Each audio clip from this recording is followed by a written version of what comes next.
Hello बच्चों, नमस्कार, आदाब, सत श्री अकाल, जय हिंद, वंदे मातरम। स्वागत है आप सभी का सौरभ एकेडमी के ऑनलाइन प्लेटफॉर्म पर।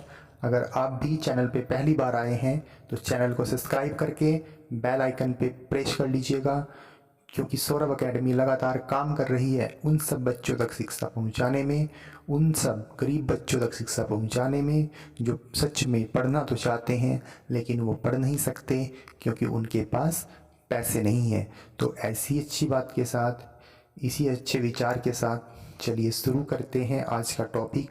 और आज का हमारा टॉपिक है साइंस के टॉप 50 क्वेश्चन, 50 प्लस क्वेश्चन आज हम डिस्कस करेंगे, जो आने वाले 4 अप्रैल को जो विज्ञान का पेपर आपका होगा उसके लिए बहुत ही महत्वपूर्ण साबित होंगे। जो क्वेश्चन बोर्ड में आएंगे वो इन्हीं क्वेश्चन से आएंगे। ये बहुत ही इंपॉर्टेंट सीरीज मैंने तैयार करी है 50 क्वेश्चन की। आप इसको देख लीजिएगा, आप कहोगे कि सर यही सब सेम रखे थे वहाँ पे। अच्छा, जिसने हमारी सीरीज 1 और 2 नहीं देखी है वो पहले जाके उन दोनों सीरीज को देखे, उसके बाद ये तीसरी सीरीज देखे। और मुझे उम्मीद है आपका हिंदी का एग्ज़ाम बहुत अच्छा गया होगा सभी का, तो बहुत अच्छे नंबर आपके आए ऐसी मैं भगवान से कामना करता हूँ। चलिए शुरू करते हैं। आज का हमारा पहला क्वेश्चन, उत्तल दर्पण के सामने रखी किसी वस्तु का प्रतिबिंब बनता है।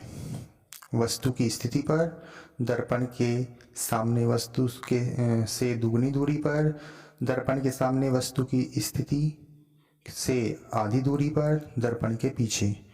तो मेरे बच्चों ध्यान रखना, उत्तल दर्पण से किसी वस्तु का प्रतिबिंब बनता है, दर्पण के पीछे बनता है, तो दर्पण के पीछे इसका राइट आंसर आएगा। चलिए नेक्स्ट क्वेश्चन पे देखते हैं। नेक्स्ट क्वेश्चन हमारा है, किस रंग की प्रकाशिक तरंगदैर्ध्य सबसे अधिक होती है। प्रकाशिक तरंगदैर्ध्य सबसे अधिक होती है लाल रंग की, तो करेक्ट आंसर हो जाएगा लाल रंग। एक विद्युत चालक में 1 एम्पियर की विद्युत धारा बह रही है। इसमें प्रति सेकंड बहने वाले इलेक्ट्रॉनों की संख्या होगी। इसमें हमें इलेक्ट्रॉन की संख्या निकालनी है, तो इसको थोड़ा हमें सोल्व करना पड़ेगा। देखिए Q बराबर होता है Q is equal to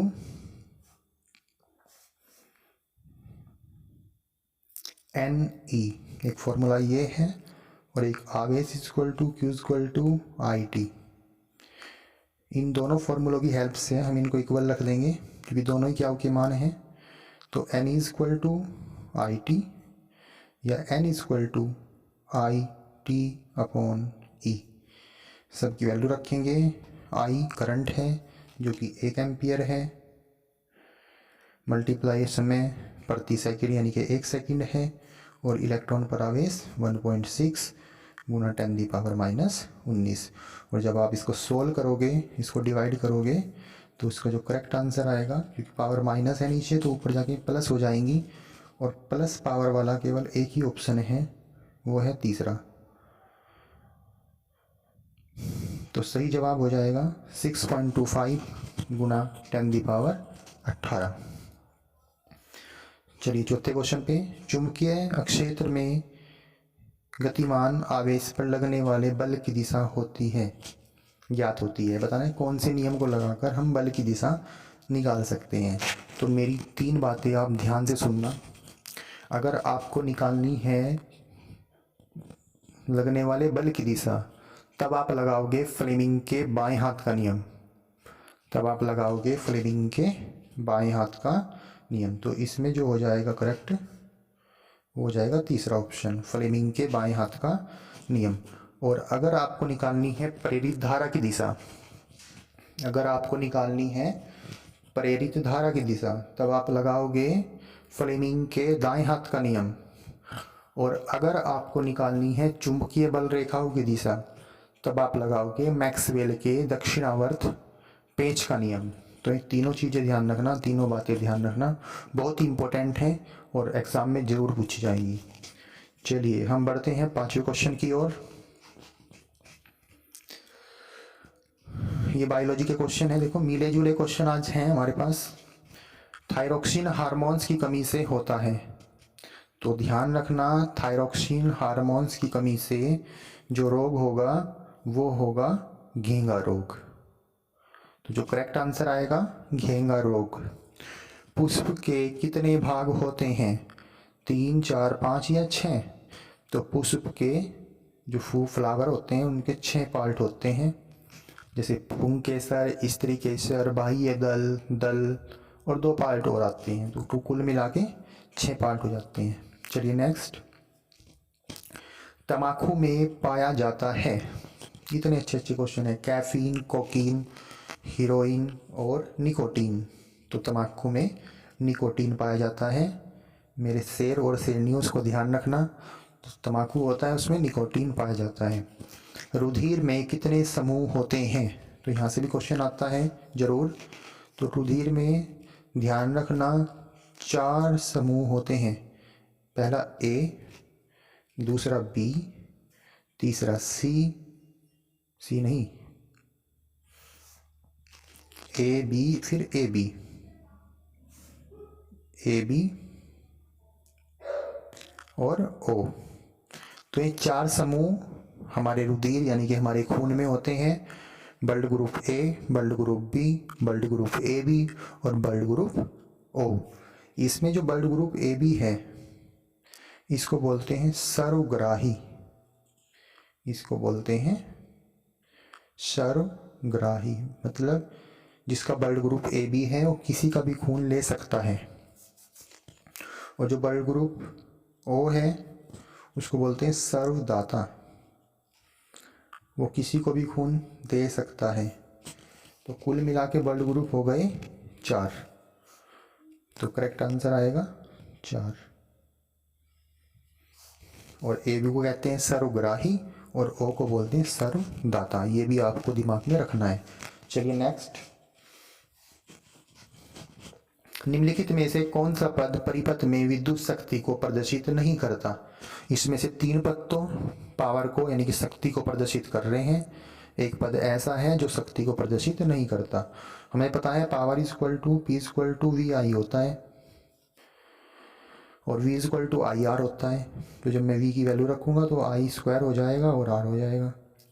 i बराबर v अपॉन r होता है, तो फिर यहीं पे रखेंगे फर्स्ट में इसमें, तो फिर i की वैल्यू रख दो v अपॉन r यानी कि v स्क्वायर अपॉन r। तो ये तीनों मैच कर लो, देखो ये सही है, ये वाला भी सही है i स्क्वायर r, और v i भी सही है, यानी कि जो गलत हुआ, गलत कौन सा हुआ? सेकंड वाला आई आर स्क्वायर।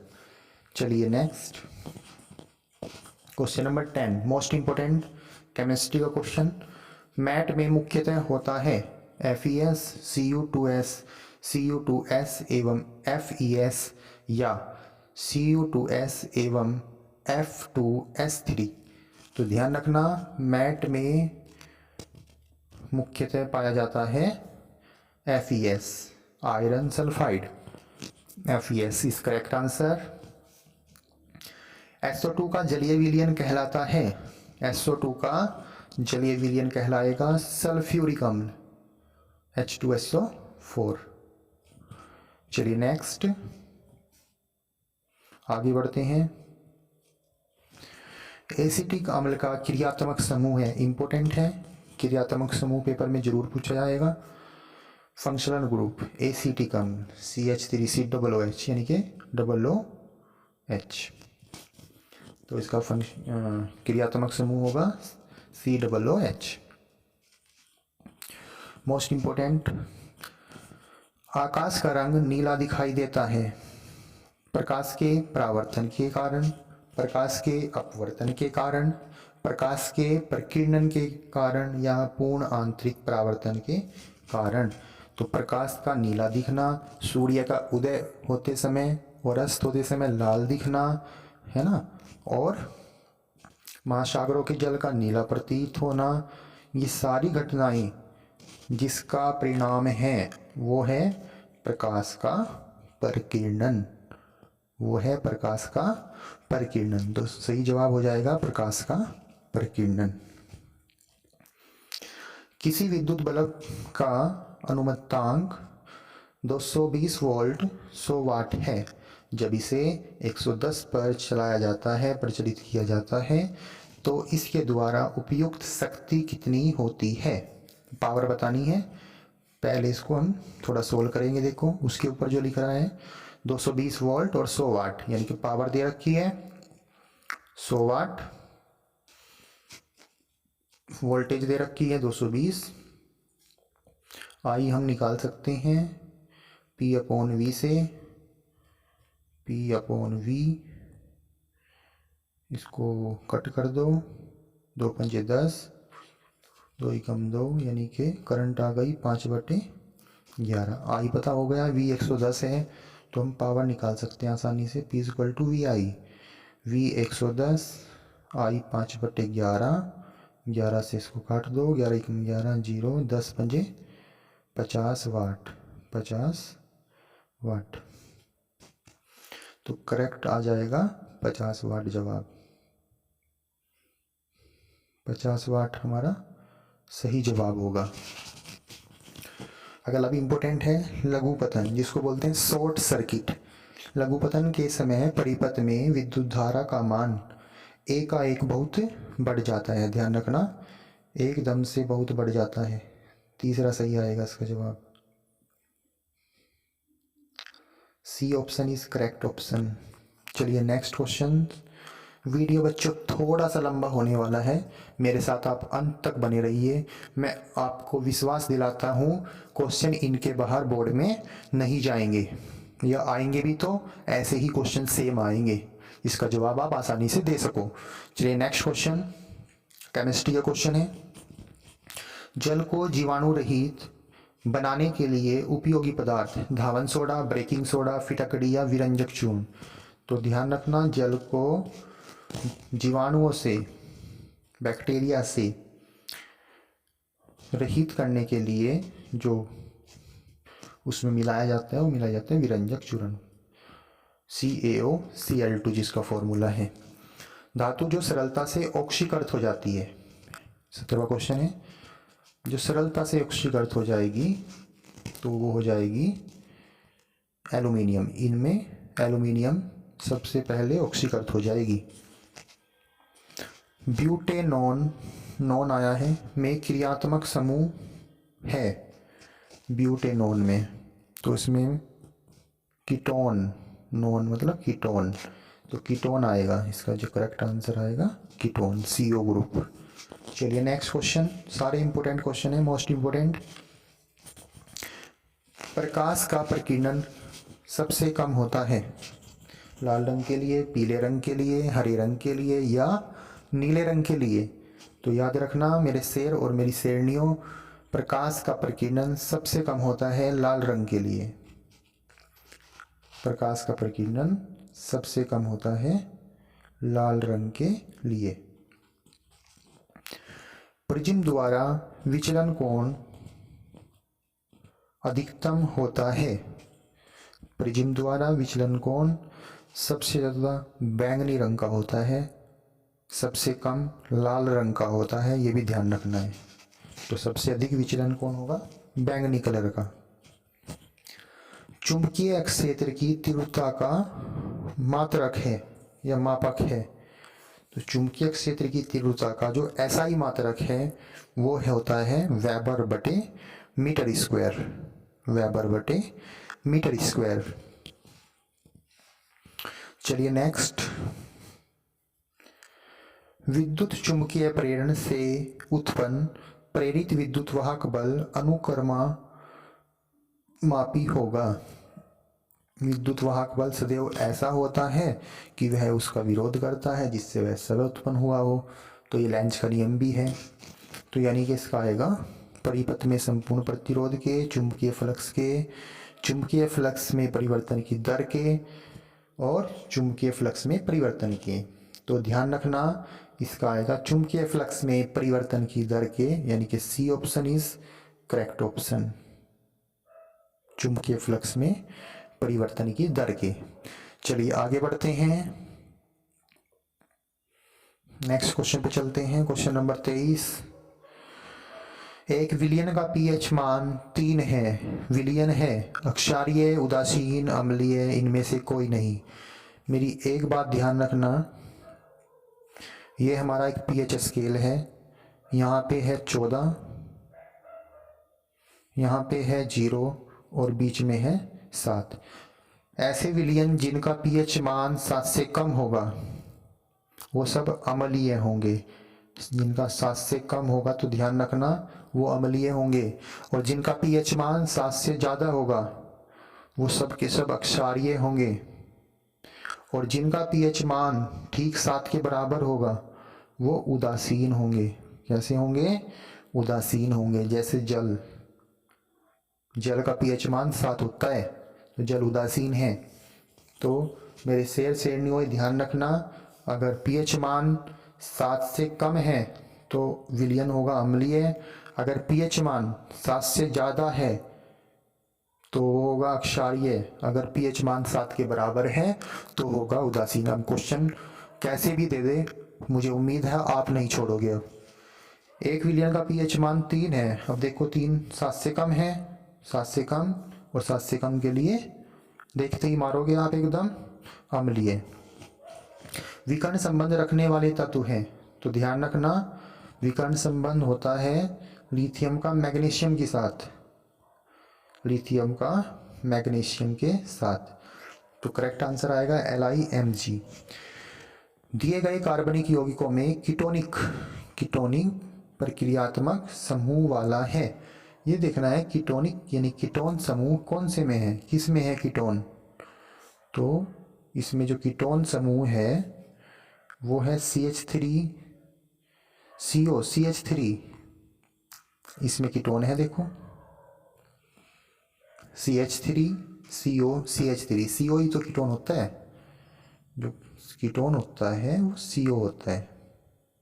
CO देख लो कहाँ पे है, बीच में, और इसका नाम क्या हुआ, डाई मेथिल कीटोन, क्योंकि इधर भी CH3 इधर भी CH3 तो डाई बन गया, इसलिए बीच में कीटोन है तो डाई मेथिल कीटोन। चलिए नेक्स्ट, थोड़ी स्पीड देंगे, क्वेश्चन ज़्यादा है आज। शुद्ध जल का पीएच मान होता है, अभी बताया है, शुद्ध जल का पीएच मान 7 होता है। Correct answer is 7। निम्नलिखित में से कौन सी धातु साधारण ताप पर जल से अभिक्रिया करती है? कॉपर, लोहा, जस्ता, सोडियम। तो ध्यान रखना सोडियम जल से क्रिया कर लेती है साधारण ताप पर ही। प्रोपेनेल में क्रियात्मक समूह है CHO में, CO में, OH में या COOH में। तो इसका करेक्ट आंसर आएगा CHO, एल्डिहाइड में। क्वेश्चन नंबर 29, प्रकाश का प्रकीर्णन सबसे कम होता है लाल रंग के लिए, पीले रंग के लिए, हरे रंग के लिए या नीले रंग के लिए। अच्छा एक बात और ध्यान रखना, अगर कोई क्वेश्चन यहाँ पे रिपीट हो रहा है, अगर कोई क्वेश्चन, मेरी बात ध्यान से सुनो, अगर कोई क्वेश्चन रिपीट हो रहा है तो समझ लो बोर्ड में बार बार सन में, जैसे 2018 में भी 2019 में भी वो क्वेश्चन आया हुआ है। समझ में आई बात? अगर कोई क्वेश्चन यहाँ पे रिपीट हो रहा है वो बोर्ड में बार बार पूछा गया है, इसलिए वो क्वेश्चन बहुत ही इंपॉर्टेंट है, उस पर आपको विशेष ध्यान देने की जरूरत है। हो सकता है कि वो इस बार भी आ जाए। प्रकाश का प्रकीर्णन सबसे कम होगा, तो प्रकाश का प्रकीर्णन सबसे कम लाल रंग का होता है, सबसे अधिक नीले रंग का होता है, ये भी ध्यान रखना।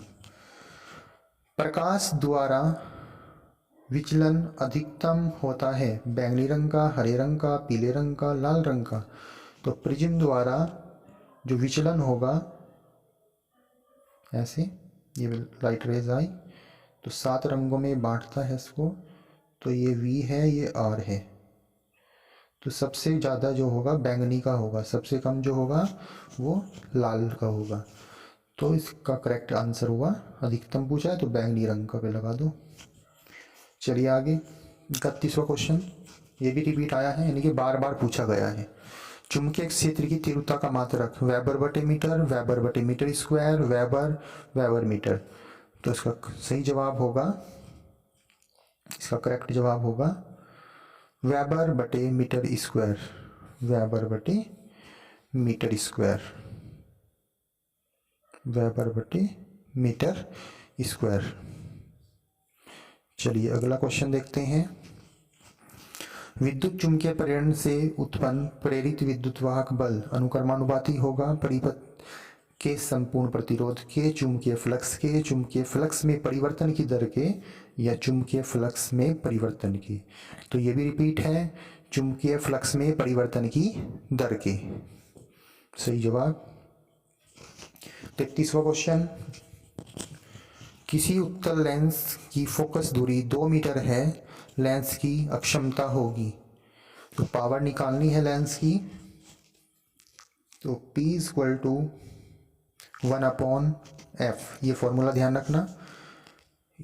फोकस दूरी है 1/2, 2 मीटर, तो उसको जब काटेंगे 1/2 को तो आधे आएगा 0.5, 0.5 डायोप्टर। अक्षमता का मात्रक भी पूछा जाता है, डायोप्टर, तो उसका करेक्ट जवाब हो जाएगा 0.5 डायोप्टर। चलिए नेक्स्ट, एक अश्व शक्ति, एक हॉर्स पावर में कितने वाट होते हैं, ये पूछ रहा है कि एक हॉर्स पावर में कितने वाट होते हैं। तो एक हॉर्स पावर में 746 वाट होते हैं, ये आपको ध्यान रखना है, 746 वाट। क्वेश्चन नंबर 35, चुंबकीय क्षेत्र की तीव्रता का मात्रक।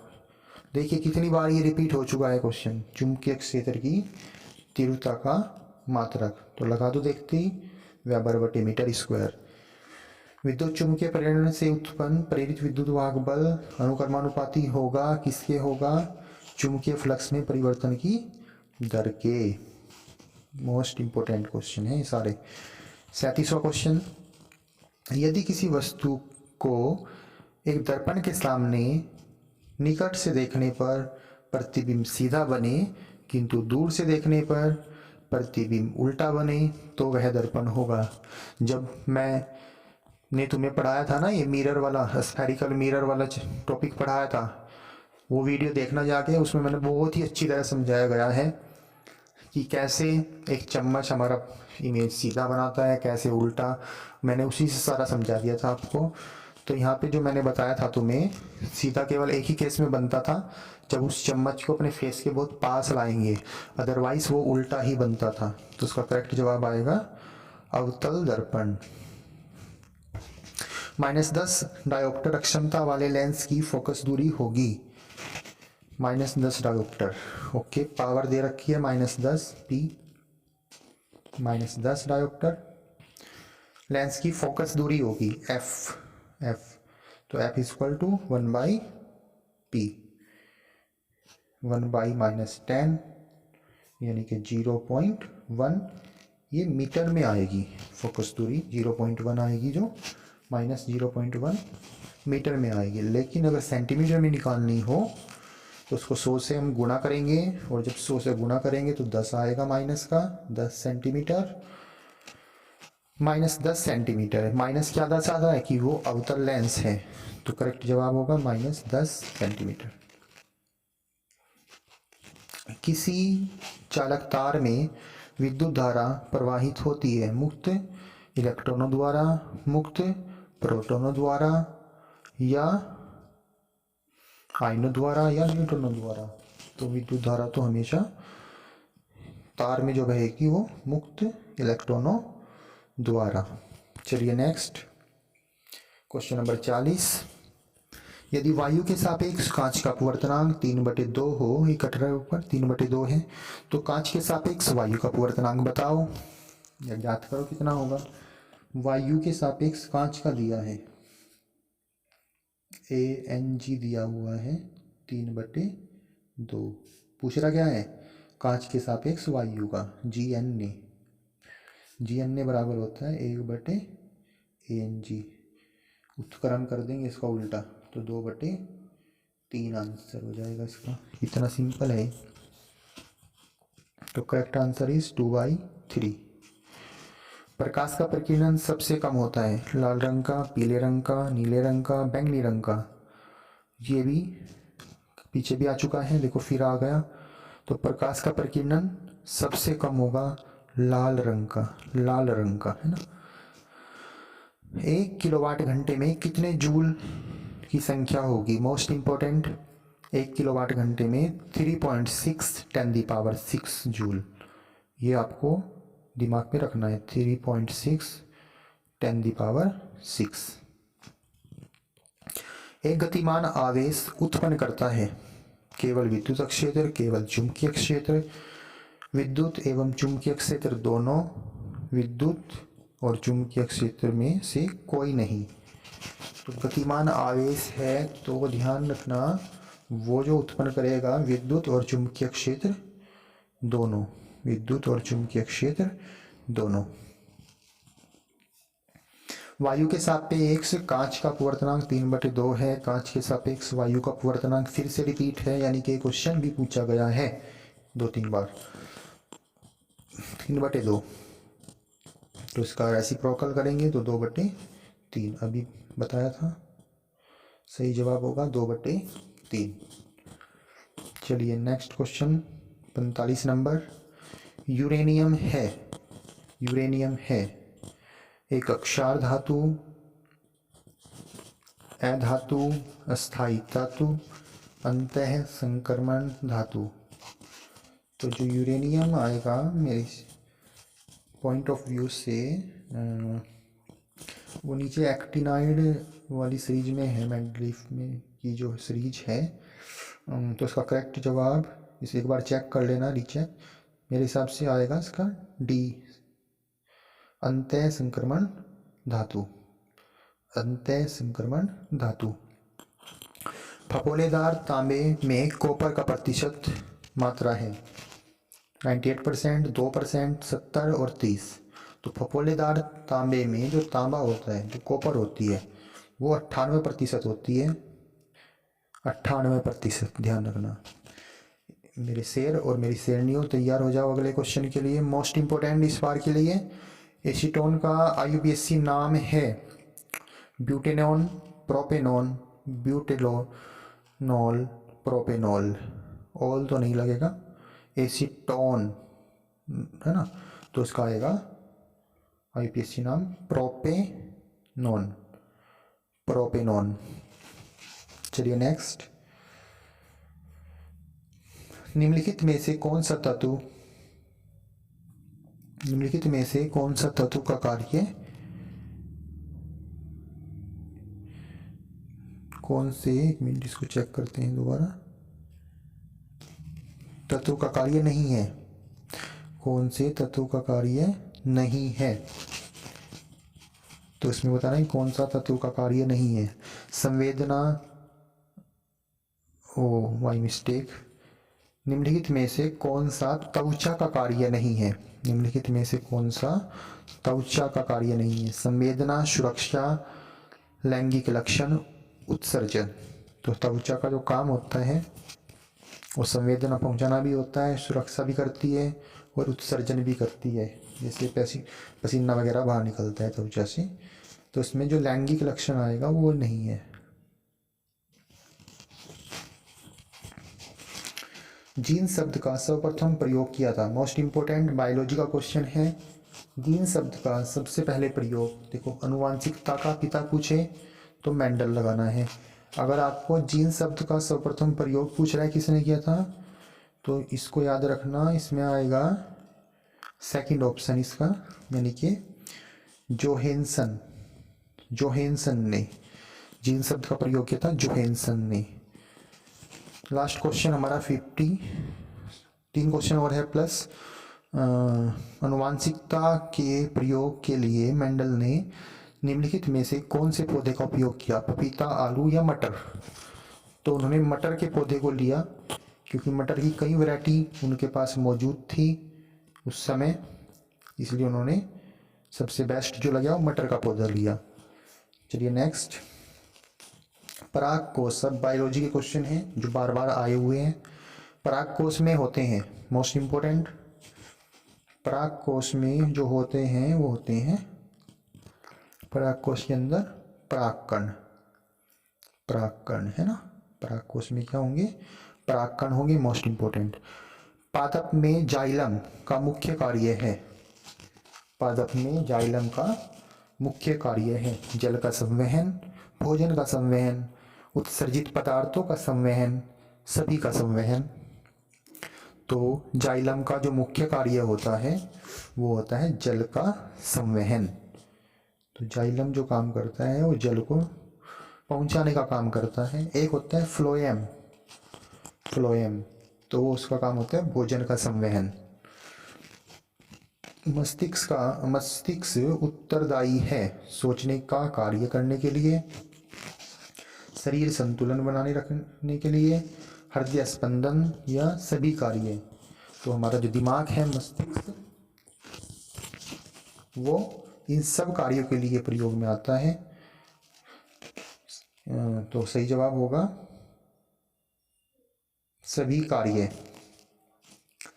तो ये थे हमारे टॉप 53 क्वेश्चन जो कि आने वाले विज्ञान के पेपर के लिए बहुत ही चमत्कारी साबित होंगे। और अगर आपने हमारी पहली वीडियो, पहली सीरीज 1 और सीरीज 2 नहीं देखी है तो पहले उसको देख लीजिएगा। उसमें भी हमने मोस्ट इम्पोर्टेंट क्वेश्चन को डिस्कस किया है। अगली वीडियो में मैं कल या परसों आपके लिए लेके आऊँगा शॉर्ट क्वेश्चन साइंस के जो कि बार बार रिपीट हो रहे हैं। पहले क्वेश्चन होगा फिर उसका आंसर होगा, इस तरह होंगे ताकि आप उनको आसानी से समझ सको, आसानी से याद कर सको। टॉप 20 या टॉप 50 क्वेश्चन की मैं सीरीज बनाऊंगा निचोड़ करके। और जो वीडियो बनाई थी आज मैंने ये भी बहुत मेहनत से तैयार की थी। तो सच में चैनल को सब्सक्राइब कर लीजिएगा और इस वीडियो को ज़्यादा से ज़्यादा लोगों तक पहुंचाइएगा, ज़्यादा से ज़्यादा बच्चों तक पहुंचाइएगा, शेयर कीजिएगा ताकि इसका लाभ सबको मिल सके। तब तक के लिए जय हिंद।